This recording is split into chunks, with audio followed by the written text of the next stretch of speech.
Hello दोस्तों, मैं हूं आपका प्यारा टीचर स्टडी विद उमाकांत का यूट्यूब चैनल से। और हमारे साथ हैं आज शिवी और ओजस बाबा। तो हम आज आपको एक्सप्लेन करने वाले हैं बेटा कि टाइप ऑफ केमिकल रिएक्शंस में क्या होता है।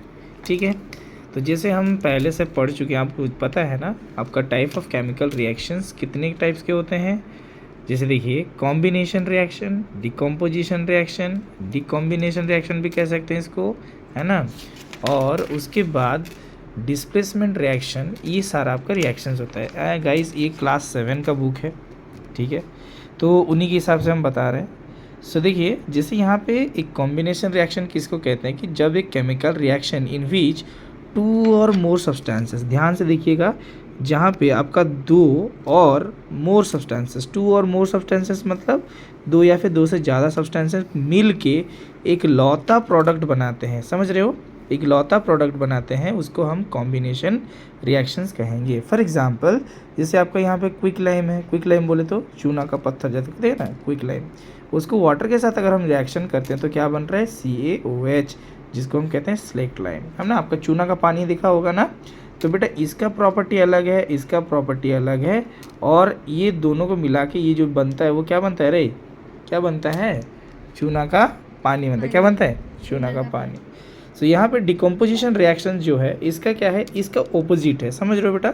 कॉम्बिनेशन में दो को मिला के एक बना था, लेकिन डिकम्पोजिशन में क्या होता है, दो, एक से दो या फिर दो से ज़्यादा बन सकते हैं। मतलब सिंपली कह सकते हो कि इसको हमको तोड़ना है। डिकम्पोज करना मतलब क्या होता है, कन्वर्टेड इनटू स्मॉल ग्रुप कह सकते हो।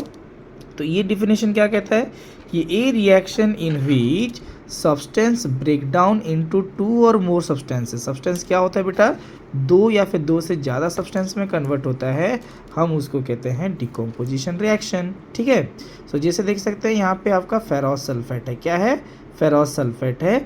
जब हम इसको क्या करते हैं, हीट देते हैं या फिर इसको डिकम्पोज करने की कोशिश करते हैं, वो क्या हो जाता है बेटा, आपका फेरिक ऑक्साइड बनाएगा, सल्फर डाइऑक्साइड बनाएगा और सल्फर ट्राइऑक्साइड। जैसे आप देख सकते हो यहाँ पे कितना रिएक्टेंट था, एक, है ना, और प्रोडक्ट कितना बना आपका, तीन, तो तीन बना, तीन। तो जहाँ पे आपका जिस रिएक्शन में एक रिएक्टेंट होगा, रिएक्शन होने के बाद अगर आपका दो या फिर दो से ज़्यादा प्रोडक्ट बनते हैं, उसको हम डिकम्पोजिशन कहते हैं। समझ में आया।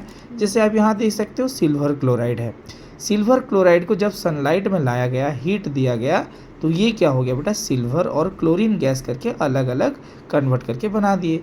ठीक है, तो यहाँ पे इसको हम कहते हैं थर्मल डिकम्पोजिशन। क्या बोलेंगे, थर्मल डिकम्पोजिशन। समझ में आया। आई होप अच्छा लगे तो लाइक ज़रूर करिएगा, सब्सक्राइब जरूर करिएगा।